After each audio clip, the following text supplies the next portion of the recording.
কিন্তু আশ্চর্য বিষয়গুলো নবীজি সংখ্যা করে দিয়ে গেছেন 313 জন। কিন্তু এই বদরে যারা অংশগ্রহণ করেছে তাদের ভেতরে হযরত উসমান নাই। সাহাবী বলে উসমান বদরে যায় নাই, তাই উসমানের দাম কম। উসমান উহুদে অংশগ্রহণ করে নাই, উসমানের এদিক দিয়েও ফজিলত কম, কারণ উহুদের কোরবানি যাদের আছে তাদের আলাদা আলাদা দাম আছে। যেমন উহুদে কোরবানি আছে হযরত হানজালার, ওনার লাশ আল্লাহ তাআলা আকাশে উঠায়া জান্নাতের পানি দিয়া আল্লাহ তাআলা গোসল দিছে। এ কারণে শহীদদের নাম আসার পরে আসে শহীদ সাইয়্যিদুশ শুহাদা আমির হামজা শহীদ। এরকম যারা যারা শহীদ হয়েছে নাম আসে শহীদ। কিন্তু হাদিসের কিতাবে হানজালার নাম যখন আসে তখন আসে গাসিল। এমনকি তার ছেলে হাদিস রওয়ায়াত করেছে, তার ছেলের নামেও এসেছে রাওয়াহু ইবনুল গাসিল। অর্থাৎ ওই পয়লা রাত্রে যে ছেলেটা মায়ের পেটে আসছে হানজালার, তার ছেলে এই হাদিসের রিওয়ায়াতকারী রাওয়াহু ইবনুল গাসিল। উহুদের যারা শামিল উহুদের যুদ্ধে তাদেরও অনেক দাম। হযরত উসমান উহুদেও শামিল হন নাই। এরপরে সাহাবায়ে কেরামের ভেতরে মর্যাদা বন্টনে এটাও দেখা হয় যে কারা বাইআতে রিদওয়ানে অংশগ্রহণ করেছে। নবীজি যখন কাবার প্রেমে মদিনার থেকে বের হয়ে গেছে, কাফেররা হুদায়বিয়ায় বাধা দিয়ে দিছে, আল্লাহর রাসূলকে ঢুকতে দিবে না কাবা ঘর জিয়ারত করতে। তো আল্লাহর নবী ওইখানে একটা বাইআত করেছিলেন, বাইআতে রিদওয়ান। রিদওয়ান বাইআতে যারা অংশগ্রহণকারী তারা সাহাবায়ে কেরামের মধ্যে তুলনামূলক দামি সাহাবী, কারণ এরা নবীর হাতে হাত রেখে বায়াত নেওয়া সাহাবী। তো সাহাবী বলে যে উসমান তো বায়াতে রিদওয়ানে অংশগ্রহণ করে নাই। এর ফাঁকে একজন যে আছে হযরত আলী কাররামাল্লাহুর ভক্ত, সে চিল্লায় বলে ঠিকই উসমান রে খলিফা বানানো ঠিক হয় নাই, আলীরে বানানো দরকার ছিল। যখনই এই বর্ণনা দিছেন আর সে আওয়াজ দিছে, তো হযরত আব্দুল্লাহ ইবনে উমর রাদিয়াল্লাহু আনহুমা তিনি ওই চাচারের ডাইকে বলে চাচা এদিকে আসেন, তিনটা দুর্বলতা বললাম আর লাভ দিলেন। মানুষের নজরে এটা দুর্বলতা, কিন্তু হযরত উসমানের এগুলো দুর্বলতা নয়, বরঞ্চ এগুলো তার ফজিলত বাড়ার কারণ। কেন উসমান বদরে যাইতে পারে নাই? কারণ কি? কারণ শুনেন আগে। কারণ হলো তখন হযরত উসমানের স্ত্রী নবীজির কন্যা অসুস্থ। হযরত উসমান ঠিকই বদরে যাওয়ার নিয়ত কইরা বাইরে আসলেন যুদ্ধার সাজে। আল্লাহর রাসূল বললেন, উসমান তোমার ঘরে আমার মেয়ে মরণ শয্যায় শায়িত, তুমি যুদ্ধে যাইতেছো, যাও, যাওয়ার অধিকার তো তোমার আছে, কিন্তু বাপ হিসেবে আমার একটা দায়িত্ব হলো আমার মেয়ের শেষ সময়ে বাপ হয়ে তার পাশে থাকা। তুমি যদি যুদ্ধে যাও তাহলে আমাকে বাপ হিসেবে আমার কন্যার পাশে থাকতে হবে। আর যদি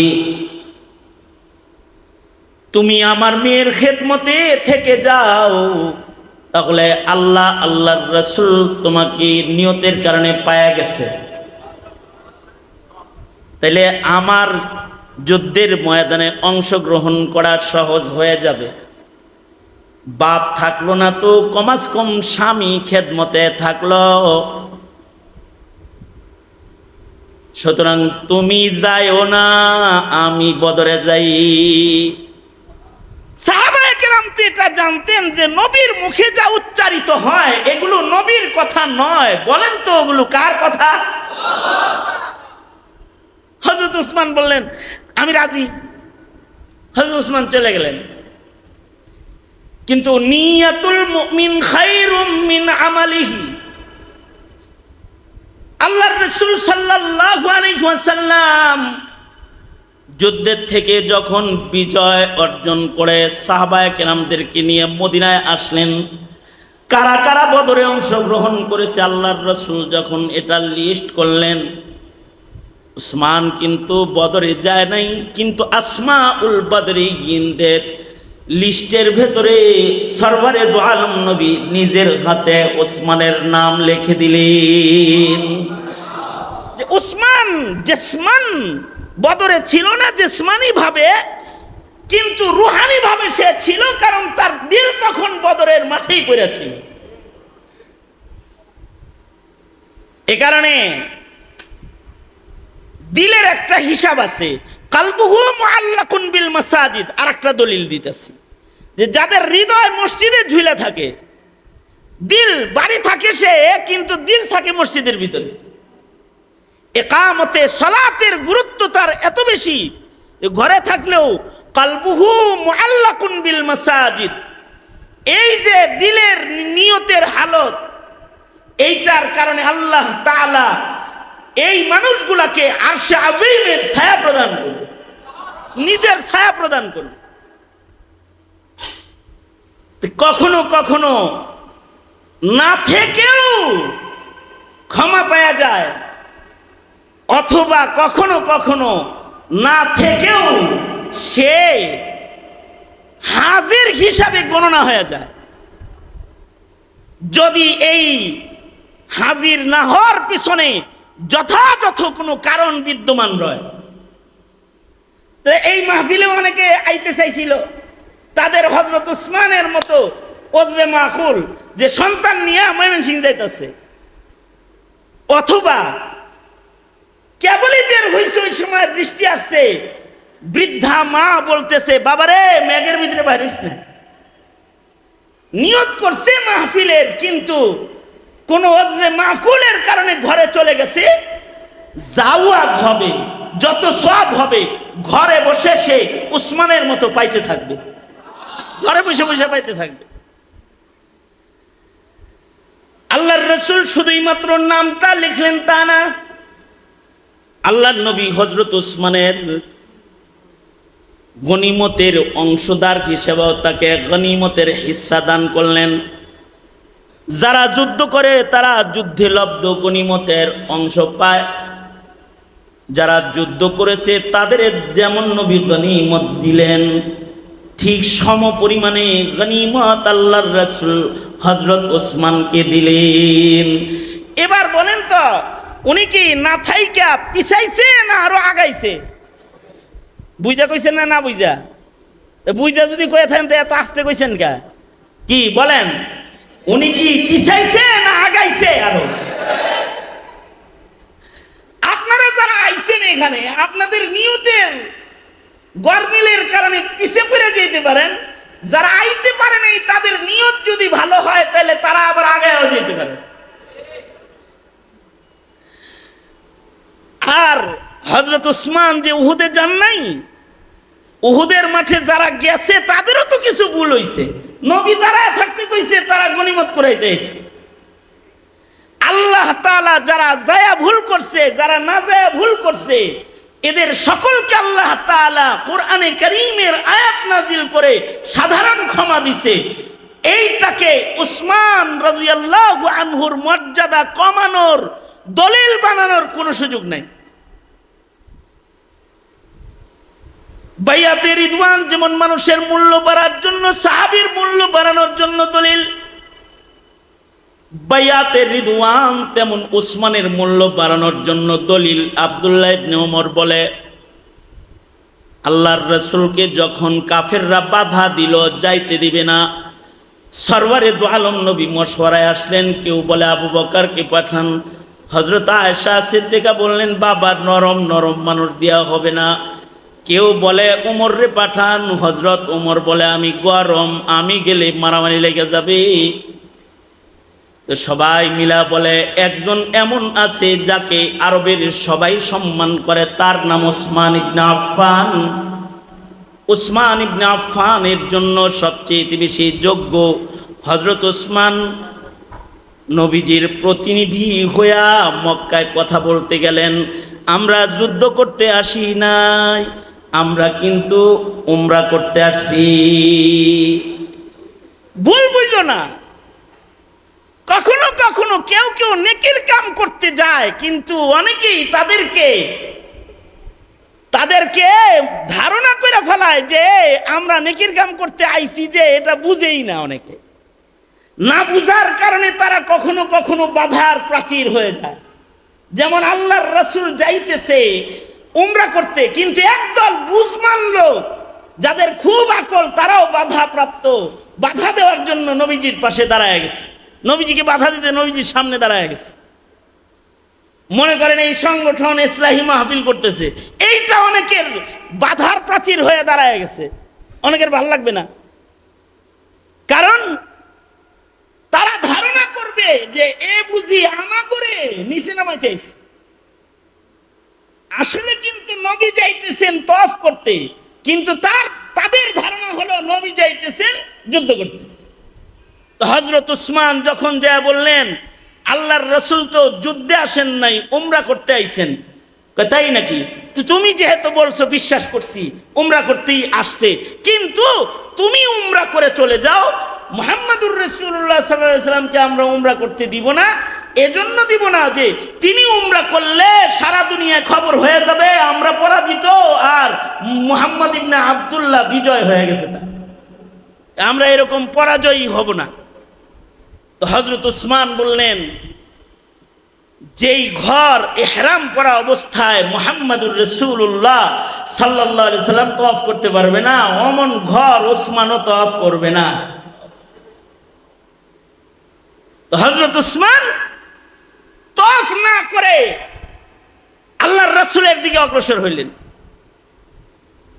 সুলহ হবে এখন, যে আসতে দিব না এটাই ফাইনাল, তবে সুলহনামা হতে পারে, যুদ্ধ হবে না, একটা সুলহনামা হয়ে যাক। এই যে হযরত উসমান সব রেডি করে আইতে আইতে খবর হয়ে গেছে কতিলা উসমান, উসমানকে শহীদ করা হয়েছে, উসমান শহীদ হয়ে গেছে। আল্লাহর রাসূল এই শাহাদাতের সংবাদ শুনে একটা বায়াত করেছিলেন, যে বায়াতকে বলা হয় বায়াতে রিদওয়ান। নবীজি হাত পেতেছিলেন আর সকল সাহাবীরা নবীর হাতে হাত রেখেছিল। যারা নবীর সাথে উমরা করতে গেছে সব রাসূলের হাতে হাত রেখেছে। একজন মানুষ এই বায়াতে নাই। আল্লাহর রাসূল সবার হাত যখন নবীর হাতের উপরে পড়েছে, নবীজি নিজের হাতটা উঠায় বললেন, তোমাদের সবার হাত আমার হাতের উপরে আছে আজকের বায়াতে, একজনের হাত এখানে নাই, তার নাম ওসমান। আমি ওসমানের পক্ষ থেকে এই বায়াতে আমার বাম হাতটাকে ওসমানের হাত হিসেবে তোমাদের হাতের উপরে রাখলাম। তার মানে ওসমান না থেকেও নবীর হাতই ওসমানের হাত হয়ে গেছে। আর এই বায়াতের অবস্থান এত মজবুত, কারণ আল্লাহ বলে ইয়াদুল্লাহি ফাওকা আইদিহিম। রাসূল আপনি দেখেন আপনার হাতের উপরে, সাহাবীদের হাতের উপরে আরেকটা হাত আছে, ওইটা আমার হাত। তার মানে ওসমানের হাতের উপরে আল্লাহ পাকের হাত। বয়ান শোনার পরে সবাই বলে তাইলে তো হযরত ওমর ঠিকই করছে কামটা, ওসমানী খলিফা হওয়ার যোগ্য। তো কখনো কখনো চলে যায়ও সব পাওয়া যায়, যদি ওজরে মাকুল পাওয়া যায় অথবা শরঈ কারণ পাওয়া যায়, তখন সে থাকে না, কিন্তু তার পক্ষ থেকে আল্লাহ তাআলা উকিল নিযুক্ত করে দেয়। কিছু কিছু মানুষ আছে, আমাদের আকাবিররা বলেন, কিছু কিছু মানুষ আছে এরা কাবায় যাইতে পারে না, কিন্তু ফেরেশতারা তাদের আকৃতি ধইরা কাবা তওয়াফ করে। তারা ইশকের কারণে আল্লাহ তাআলা তার পক্ষ থেকে ওকিল নিযুক্ত করে দেয়। কারণ নিয়াতুল মুমিন খায়রুম মিন আমালিহি। সুতরাং যারা আসতে পারে নাই, আল্লাহ তাদের নিয়তের জাযা তাদের দান করুক। আর আমরা যারা এই গরমের ভিতরে বয়ে পড়ছি, আমাদেরকে আল্লাহ তাআলা আমাদের নেক নিয়তের আজর দান করুক। জোরে বলেন আমিন। আরো জোরে আওয়াজ করে বলেন আমিন। আমি একটা আয়াত পড়ছি, যে আয়াতে আল্লাহ তাআলা 3 কাম করতে বলেছেন। কারণ মানব জীবনের সকল কর্ম 2 ভাগে বিভক্ত। কিছু কর্ম হবে ইবাদত, আর কিছু হবে মাসিয়াত। ইবাদত নিজের শক্তিতে করা যায় না, আল্লাহর তৌফিক লাগে। ইবাদতের শক্তি টাকা দিয়া হয় না, ইবাদতের শক্তি দেহের শক্তি দিয়া হয় না, ইবাদতের শক্তি যে কলবের শক্তি দিয়া হয়। এই কলবটা সুন্দর করার জন্য 3টা বড় আমল আছে, যে আমলের বর্ণনা আমার তিলাওয়াতকৃত 21 নম্বর পারার পয়লা আয়াতে আছে। আল্লাহ তার বন্ধুকে বললেন 3 কাম করেন। উতলুমা উহিয়া ইলাইকা মিনাল কিতাব, আপনার কাছে অবতীর্ণ কোরআন আপনি তিলাওয়াত করেন। এটা একটা কাজ। কারণ তিলাওয়াতুল কোরআন এমন একটা ইবাদত। আমাদের কিন্তু ধীরে ধীরে কোরআন তেলাওয়াত কমতাছে। কারণ আগে কোরআন তেলাওয়াত করতো, এখন পত্র পত্রিকা, বই, ফেসবুক, মোবাইল, ইন্টারনেট এগুলো দেখে। আগে কোরআন তেলাওয়াত করতো, এখন কোরআন তেলাওয়াত করার টাইম পায় না। কারণ হলো প্রযুক্তির উন্নতি এত সরু সামান হাতে এনে দিয়েছে, যে সরু সামানের কারণে কোরআনে কারীমের কাছে যাইতে পারে না। অথচ কেউ যদি কোরআনে কারীম শুধু পড়ে, বোঝা লাগবে না, না বুঝেও যদি কেউ পড়ে, তো তার অক্ষরে অক্ষরে নেকি হবে, তার কলব পরিষ্কার হবে, তার হৃদয়ে আল্লাহর মুহাব্বত বাড়বে। আল্লাহু আকবার বলেন। পড়লেই লাভ হবে। পড়লে শুধু যে পড়ে তার লাভ না, যার কানে যায় কোরআন তারও লাভ। ওয়াইদা তুলিয়াত আলাইহিম আয়াতুহু যাদাতহুম ঈমানা। কোরআনে কারীম তিলাওয়াত শুনলে ঈমান এমনি বেড়ে যায়। মুমিনের সামনে কোরআন পড়লে ঈমান বেড়ে যায়। কোরআন যত বেশি পড়ে সে আল্লাহর তত মাহবুব হয়ে যায়। কোরআনের সাথে নিসবত যত গভীর হয়, বান্দার দাম তত বেশি বেড়ে যায়। কারণ কোরআনের সাথে যা লাগে ওইটারই দাম বেড়ে যায়। মাস লাগে মাস দামি হয়ে যায়, রাত লাগছে রাত দামি হয়ে গেছে, ব্যক্তির ছোঁয়া লেগেছে ব্যক্তি দামি হয়ে গেছে। যেমন হযরত উসমান, উনি অধিক কোরআন পড়তেন, তাই ওনার দাম বেড়ে গেছে। হযরত উসমান কি পরিমাণ কোরআন পড়তেন, আমি পরিমাণটার একটা মাপ আপনাদের কাছে বলি, শোনার সাথে সাথে একটু তসবি টসবি পড়েন, সুবহানাল্লাহ কইেন। আর কি বুঝেন নাই কথাটা? হযরত উসমান এত কোরআন পড়তেন যে উনি 2 রাকাত নামাজে পুরা কোরআনে মজিদ খতম করতেন। 1 রাকাতে খতম করে ফেলতেন, 2 রাকাত না, 1 রাকাতে খতম করে ফেলতেন হযরত উসমান। এত কোরআন শরীফ পড়তেন। আর উনি বলতেন, দুনিয়ায় আমার কাছে সবচেয়ে পছন্দের আমল তিলাওয়াতুল কোরআন। কোরআনে কারীম তিলাওয়াত করলে খালি দামি হয় তা না, তিলাওয়াত করলে কলব সুস্থ হয় খালি তা না, কোরআন তেলাওয়াত করলে দেহ সুস্থ হয়।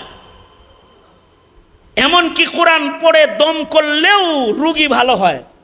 কারণ এর ভেতরে জিসমানি ও রুহানি সকল রোগের ঔষধ আল্লাহ তাআলা কোরআন তেলাওয়াতের আমলের মধ্যে দান করেছে। ওয়ানুনাজ্জিলু মিনাল কুরআনি মা হুয়া শিফাء ওয়ানুনাজ্জিলু মিনাল কুরআনি মা হুয়া শিফাء ওয়া রাহমাতুল লিল মুমিনিন ওয়ালা ইয়াজিদুল যালিমিনা ইল্লা খাসারা। কোরআনে রোগ মুক্তি আছে, শেফা আছে, জিসমানি রুহানি। কোরআন আমার জন্য রহমত। মুমিনের জন্য রহমত, কাফেরের জন্য জহমত। আমাদের জন্য, মুসলমানের জন্য কোরআন হলো রহমত, কিন্তু বেদনার বিষয় হলো শতকরা 99% মুসলমান আল্লাহর কালাম পড়া জানে না। শুধুই মাত্র কওমি মাদ্রাসার খাঁটি ছাত্র ছাড়া বিশুদ্ধ কোরআনে কারীম তিলাওয়াতকারী পাওয়া মুশকিল হয়ে যায়। এ তালবে ইলমরাই কোরআন শরীফ পড়া জানে। এই কারণেই মসজিদে ইমামের সংখ্যা তালবে ইলম, কোন কলেজের প্রফেসর ইমাম খতিব না। কারণ নামাজ পড়তে তো কোরআন শরীফ লাগে। যারা কোরআন শরীফ পড়া জানে না তাদের নামাজ না। কারণ কোরআনের তিলাওয়াত ছাড়া নামাজ হয় না। কমপক্ষে কিছু সূরা তাকে মুখস্থ করতে হবে নামাজ পড়ার জন্য। গলত তরিকায় না, তাজবিদ সহ শুদ্ধ কায়দায় কোরআনকে ভেঙ্গে চুরে না, অল্প পড়ুক, 2টা সূরা 3টা সূরা পড়ুক, কিন্তু শুদ্ধ করে পড়বে।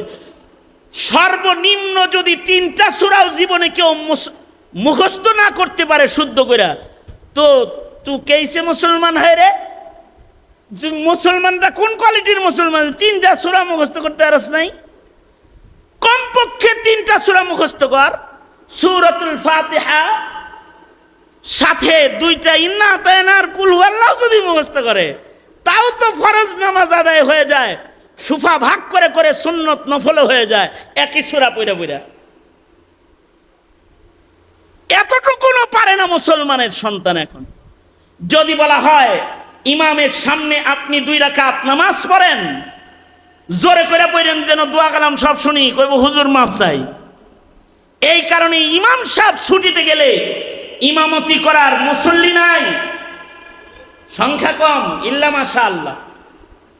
আর যদি ফজর হয় ওইটা, কারণ ফজরের সাথে হইলো কোরআনের সাথে বেশি সম্পর্ক। মূর্খ লোকেরা ফজর পড়াইবার সাহস পায় না। এমনকি ফজরের লম্বা কেরাত যার কোরআনের সাথে সম্পর্ক নাই সে করতে পারবে না। কারণ ফজরের তিলাওয়াতটা লম্বা, কোরআনের সাথে ফজরের সাথে আলাদা সম্পর্ক। আল্লাহ তাআলা আলাদা করে করে ফজরে কোরআন পড়ার ইঙ্গিত দান করেছেন। আকিমিস সালাতা লিদুলুকিশ শামসি ইলা গাসাকিল লাইলি ওয়া কুরআনাল ফাজর ইন্না কুরআনাল ফাজরি কানা মাশহুদা। লম্বা করে কোরআন শরীফ পড়বা ফজরে, কারণ ফজরের কোরআন এইটা সাক্ষী। যারা পড়ে তাদের জন্য তিলাওয়াতের সাক্ষী, আর যারা ফজরে দাঁড়িয়ে কোরআন শুনে মজা পায় তাদের জন্য কোরআন শোনার সাক্ষী। কারণ যারা কোরআন শুনবে তারাও 10টা করে নেকি পাবে, এবং যারা কোরআন শুনবে তাদেরও ঈমান বেড়ে যাবে। আল্লাহু আকবার জোরে করে বলেন, ঈমান বেড়ে যাবে কোরআন শুনলে। এই কারণে ওয়াজ শুনলে পরে ঈমান বেড়ে যায়। ওয়াজ শোনার পরে নিরিবিলি বসে আল্লাহর কাছে তওবা করে ফেলায়, কারণ কোরআন শুনলে ঈমান বেড়ে যায়। কোরআন শুনলে তো কুফরও ঝরে যায়। শরীয়তে ইসলামে আরেকটা উসমান আছে, এর সম্পর্ক কোরআনের সাথে। আল্লাহর রাসূল একদিন বসে রইছেন, আর এই উসমান ইবনে মাজউন নামক উসমান তখনও মুসলমান হয় নাই, তিনিও বসে আছে। এমন সময় কোরআন শরীফের একটা আয়াত নাজিল হলো, অনেক দামি আয়াত নাজিল হলো। প্রতি শুক্রবারে আয়াতটা আপনাদেরকে সূরা নাহলের 90 নম্বর আয়াত আপনাদেরকে শোনানো হয়। এইটা নাজিল হইল, উসমান ইবনে মাজউন সামনে বসা। উনি বললেন, আল্লাহর নবী, আপনার দেহের ভাব দেখে মনে হইতেছে কোরআনের আয়াত নাজিল হইছে। কি নাজিল হইছে আমি আগে শুনবো। আল্লাহর রাসূল পড়ে শোনায়া দিলেন। কোরআন শুনলেও এত লাভ হয়। শোনার সাথে সাথে উসমান ইবনে মাজউন বলে, এইটা মানুষের কথা হইতে পারে না, আমি কালেমা পড়ে মুসলমান হয়ে গেলাম। সাথে সাথে মুসলমান হয়ে গেছে। এ কারণে আল্লাহর রাসূলের উপরেও নির্দেশ, উতলু মা উহিয়া ইলাইকা মিনাল কিতাব, বন্ধু, আপনি আপনার উপরে অবতীর্ণ কোরআন এটা আপনি তেলাওয়াত করেন। আর একটা কাম হলো আকিমিস সালাহ, নামাজ কায়েম করেন। নামাজ কায়েম করলে লাভ কি? বর্তমান সময়ের লস কি?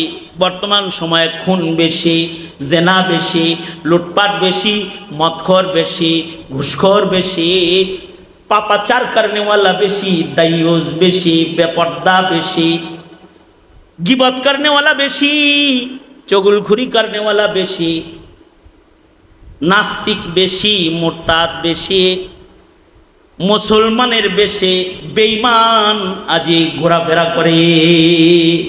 শুধু বেঈমান ঘুরে না, খ্রিস্টানও ঘুরে।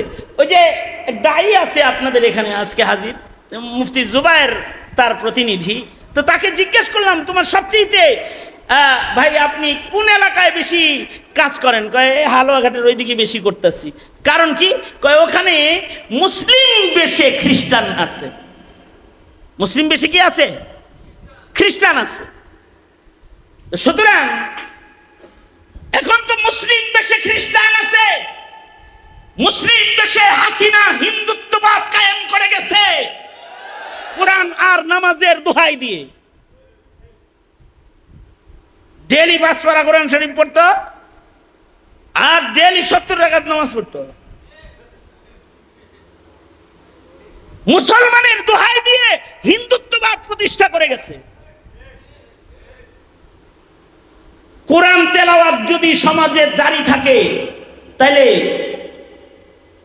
মুসলমানের ঈমান নষ্ট হবে না, 1 নাম্বার। দ্বিতীয় নাম্বার, কোরআন তেলাওয়াত জারি থাকলে মুসলমান ভ্রান্ত হবে না। হাকিম মোহাম্মদ থানভী বলেছেন, যারা শুদ্ধ করে কোরআন শরীফ পড়া জানবে ওরা কখনো বেদাতি হবে না। এ কারণে সমাজে যত বেদাতি পাইবেন একটারেও কোরআন পড়া ভালো পাবেন না, একটারেও পাইবেন না ভালো। এই কোরআন শরীফ পড়তে পারে না। আর কোরআনের আওয়াজ যদি কাফেরের কানে যায় তো কাফেরও মুসলমান হবে। উসমান ইবনে মাজউন বলে আমি কালেমা পড়ব। শুধু তাই না, কোরআন শুনে আকসাম সাইফি এসে বলে কুনু রুআসা ওয়ালা তাকুনু আযনাবা, তাড়াতাড়ি যে কোরআন ধর আর কালেমা পড়ে মুসলমান হয়। এই কারণে কোরআন শুনাইলেও লাভ, এ কারণেই ওয়াজ দরকার, এ কারণে তিলাওয়াতের প্রোগ্রাম দরকার, কোরআনের লম্বা লম্বা তিলাওয়াত দরকার। কি দরকার আছে না নাই জোরে বলেন। অনেকে বলে না বুঝা কোরআন পড়লে লাভ কি? না বুঝা পড়লেও লাভ আছে, বেকুব তুমি মাসালা জানো না। আর নামাজ না পড়লে মুসলমানের ছেলেরা বেঈমান হয়, কারণ ইচ্ছাকৃত নামাজ না পড়নেওয়ালা তার ঈমান নষ্ট হয়ে যায়। আহমদ বিন হাম্বল তো বলেছেন মুরতাদ হয়ে যায় সে, সাথে সাথে মুরতাদ। ইচ্ছা করতে যারা নামাজ পড়ে না, পড়লে লাভ কি? পড়লে লাভ হলো সকল প্রকারের ফাহেশা ও মুনকার কর্মকাণ্ড থেকে তার নামাজ তাকে বাঁচায় রাখবে। আল্লাহু আকবার বলেন। নামাজ বাঁচায় রাখবে। মনে মনে ভাবতে পারেন হুজুর আমি তো নামাজ পড়ি, তারপরেও কেন গুনাহ করি?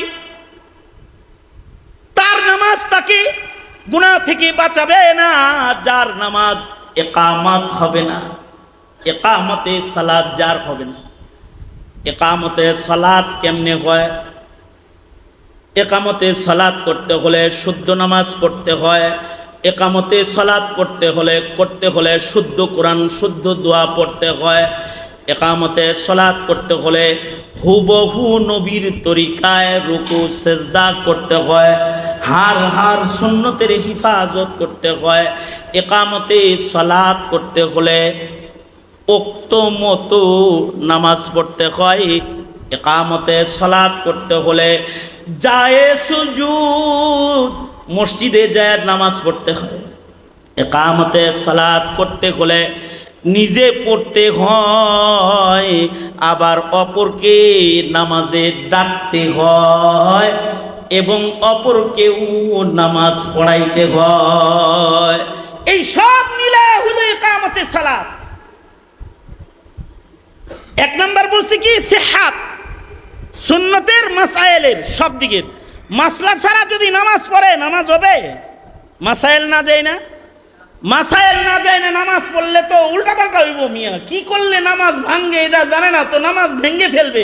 যেমন আমি একবার মসজিদে হারামে নামাজ পড়তেছি, বুড়া চাচা একটা আমার সাথে আছে নামাজে, ওনার গলায় ওনার ছেলে মোবাইল ঝুলাই দিছে একটা, ওই কতক্ষণ পর পর খালি রিং আসে ওইটার ভিতরে। চাচা তো ধরা আর বন্ধ করা ছাড়া আর কিছু পারে না, বারবার কাটে, এরপরেও কে যেন রিং করে, 2 রাকাতের মাঝখানে বইয়া কয় এই নামাজ পড়তেছি পরে কল করিস।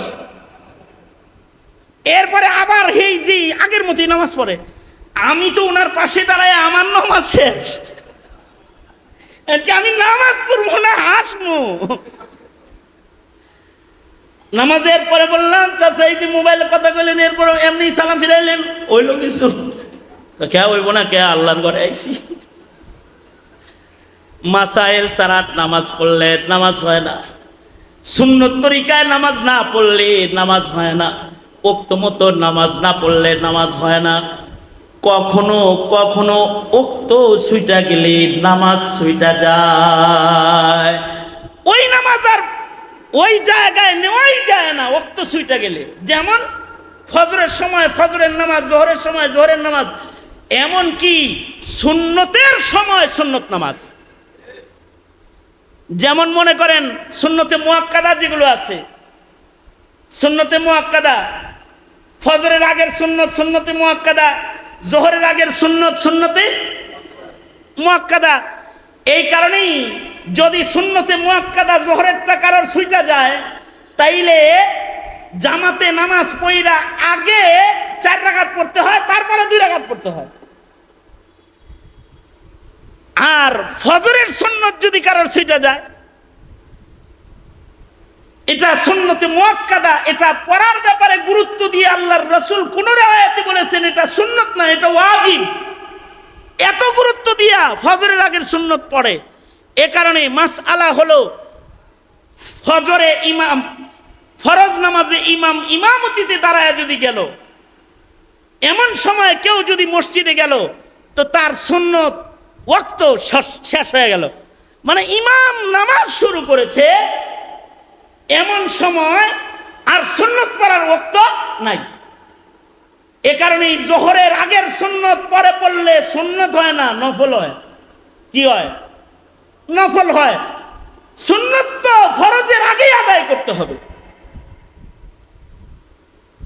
তবে একটা সুন্নত আছে যেটা নামাজ চলাকালীন অবস্থায়ও পড়া যায়, সেটা হলো ফজরের আগের সুন্নত। এটা ফরজ নামাজ ইমাম কেরাত পড়া অবস্থায়ও পড়া যায়, তবে ইমাম সাহেবের খাসলত যদি এমন হয় যে লম্বা কেরাত পড়ে আর মুসল্লির যদি ইয়াকিন হয় যে দ্বিতীয় রাকাতটা আমি পাবো, তার আগে কোরআন পড়তে পড়তে আমার সুন্নত পড়া হয়ে যাবে, তাইলে সুন্নত পড়বে।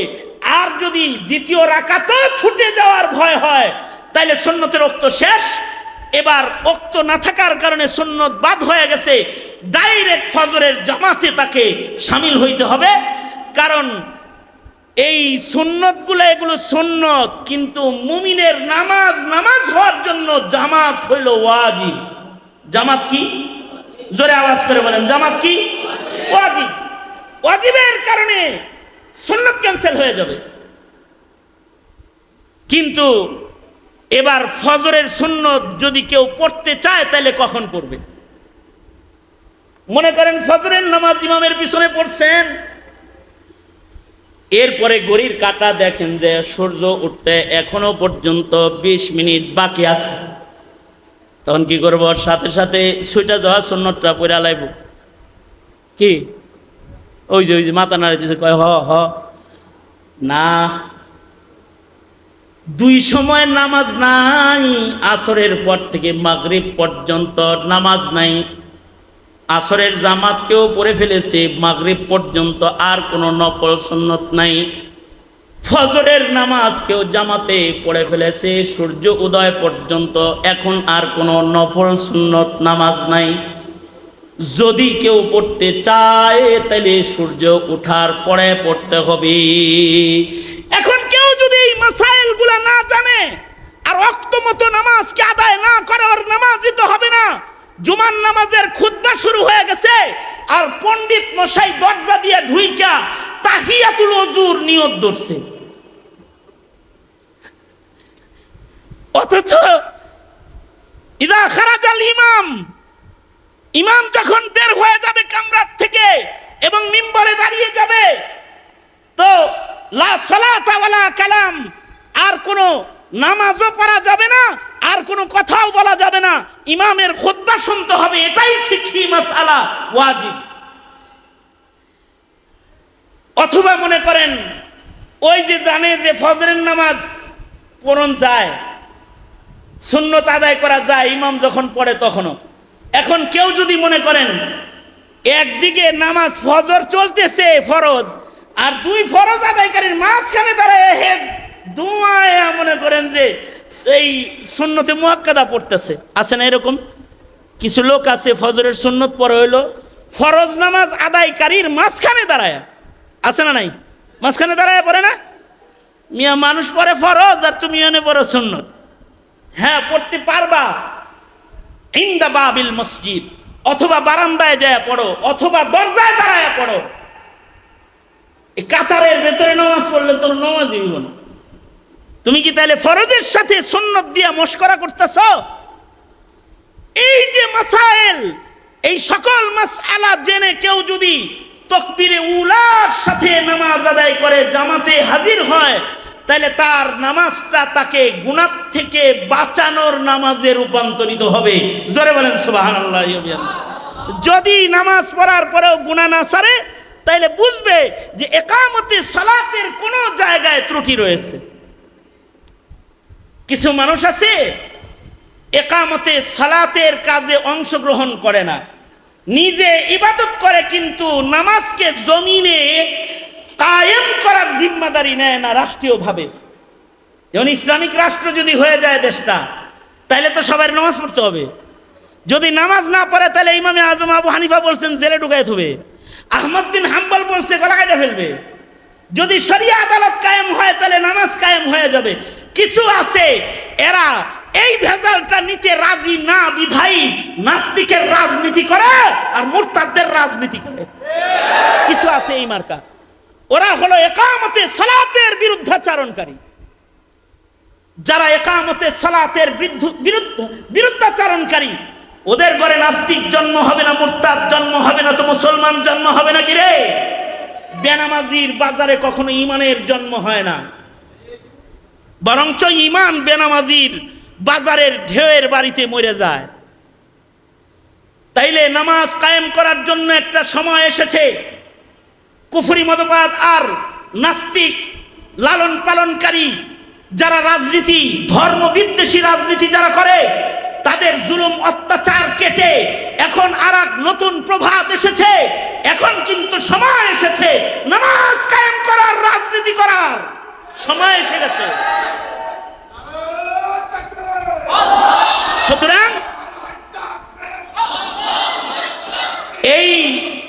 সুতরাং এই ইকামতে সালাতের কর্মসূচিকে বাস্তবায়ন করার জন্য উলামায়ে কেরামের সাথে রাষ্ট্রীয়ভাবে নামাজের বিধান মুসলমানের মাটিতে প্রতিষ্ঠা করার আন্দোলনে অংশগ্রহণ করতে রাজি আছেন তো? ইনশাআল্লাহ রাজি আছেন তো?